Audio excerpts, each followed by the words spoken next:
ඉතින් ඔන්න ෆින්ලාන්තේ විශේෂ සිද්ධියක් වාර්තා කරන්නයි මම හදන්නේ. අද ෆින්ලාන්තේ මැතිවරණයක් පැවැත්වෙන දවසක්. ඔය බලන්නකෝ. මේ තියෙන්නේ මැතිවරණයේ ඡන්ද ප්‍රකාශ කිරීම.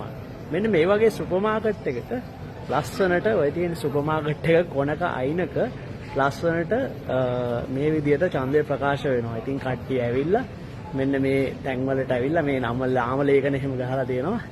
පොලිමේ ඔය වගේ ගිහිල්ලා අන්න අර කෙරවලේ ඔය හැමෝටම පේන්න එතනින් ගිහිල්ලා ඉඳගෙන බාකෝඩ් එකකින් ස්කෑන් කරලා ඒගොල්ලන්ගේ ඡන්දය ලකුණු කරනවා. ඉතින් ওই විදිහ තමයි මෙහි ඡන්දෙ වෙන්නේ. පොලිසිය නැහැ, ජාතික ආරක්ෂාවට තර්ජන නැහැ.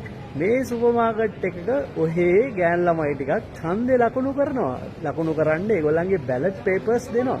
ඊට පස්සේ ඒගොල්ලෝ මේ බොක්ස් වලට ගිහිල්ලා ඇතුලේ ඡන්දේ ඒගොල්ලන්ගේ ලකුණු කරලා අන්න ඒ ළමයි ගාව තියෙන ප්ලාස්ටික් පෙට්ටියට බැලට් එක දාලා එනවා. ඉතින් හරිම සරලයි.